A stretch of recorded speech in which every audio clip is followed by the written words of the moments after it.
old. Ọ̀dẹ́wù. Ẹ má bínú. Ṣé ẹ mọ̀ pé tó bá jẹ́ pé woman yìí bá jẹ́ Yorùbá ni, I would have said probably bóyá ó rí content mi. Everything she said here was what I said the day I did a live stream on husband snatcher. Tí mo caption show yẹn husband snatcher. You see, in fact, I don't want to talk again because this woman, she has just said it all, and exactly what I said nínú fídíò mi yẹn.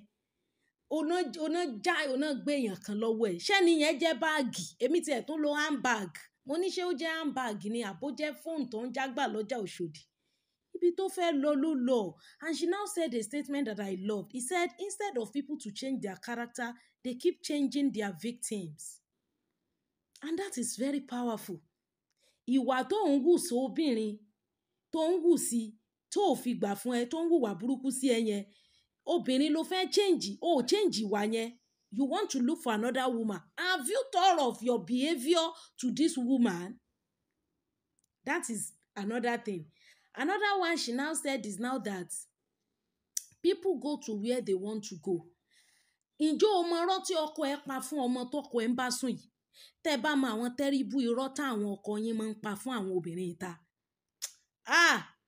Ẹ lọ fèsì iṣẹ́ ẹ̀yin tẹ́ ń ṣe.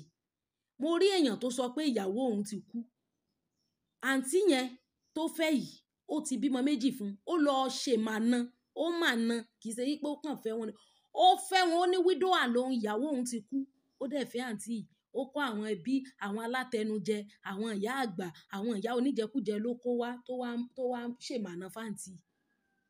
Unfortunately, àṣà àwọn ìyá yẹn mọ̀ wípé ó níyàwó sílé. Bí ọlá àjẹkújẹ 1 naira 2 naira ṣíṣì kọ́bọ̀kọ́bọ̀ tó ń fún wọn kò jẹ́ kán lè bá sọ tòótọ́ ọ̀rọ̀.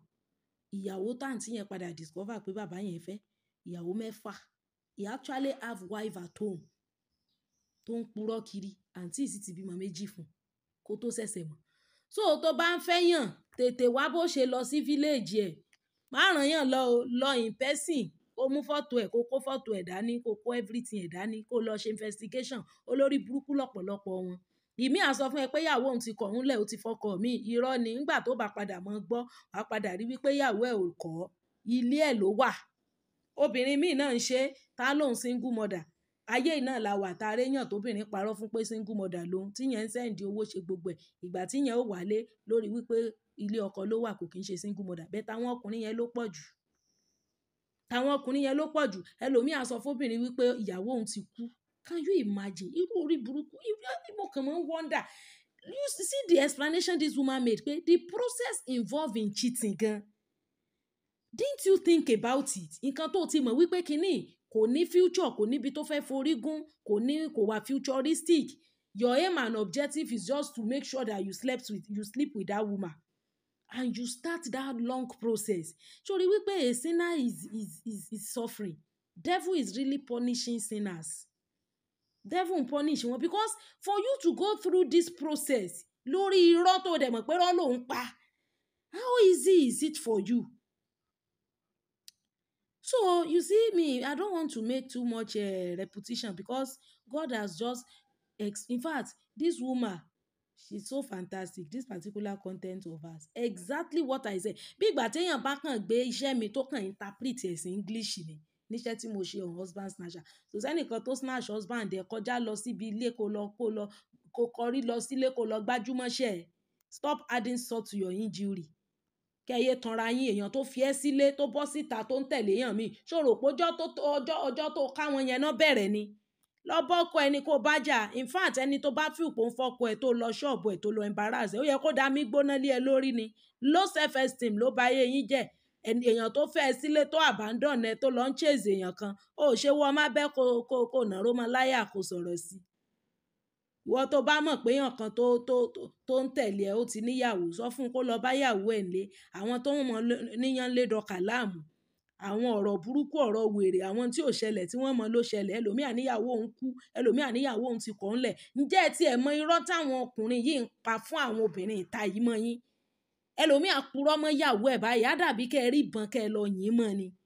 Lóòótọ́ òbò tẹ́ fẹ́ dó. àwọn obìnrin gan ti ń gbọ́n gan ti ń gbòòrò nísìn. Ọkùnrin tó bá mọ̀ pé òun ti níyàwó tí ò lọ rèé tó ilé rẹ̀ tí ń tẹ̀lé obìnrin kiri, wọ́n á máa gba gbogbo owó ọwọ́ yín, wọ́n á gba yín ni. Wọ́n á gba yín. Bẹ́ẹ̀ ni, ìyóòbò tẹ fẹ́ dó gan wọn ní jẹ́ ẹ rí dó. Ńgbọ̀ bá yá lẹ́kọ̀ọ́ rí ilé yín. Ẹ bá fẹ́ fẹ́ lọ rèé dáná rẹ̀ kẹ́ kó ṣì robo ìyá pẹlẹbẹ kẹ́ kó dànù.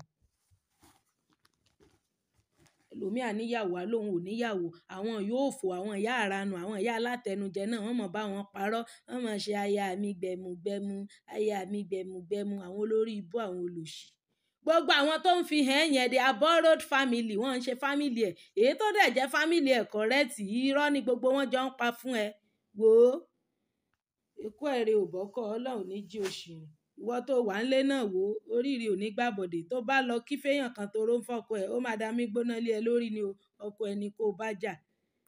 Bẹ́ẹ̀ ni, àwọn lólókò kò mẹ́bí àwọn onírọ́ ayé.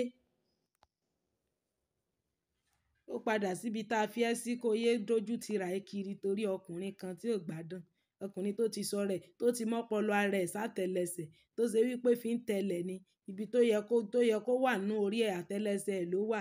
Èèyàn pa ẹ́ tì sínú ilé, ó lọ ń parọ́ pé ó ti kú, ó lọ ń parọ́ pé ó bò ẹ́ rùn, ó lọ ń parọ́ pé ò kí ń fọ pátá, ó lọ ń parọ́ pé ò mọ ọbẹ̀ sè, ó lọ ń parọ́ pé ò mọ kódó, ó lọ ń tàwọn èèyàn, ó lọ ń parọ́ mẹ́ torí òbò tó fẹ́ dó.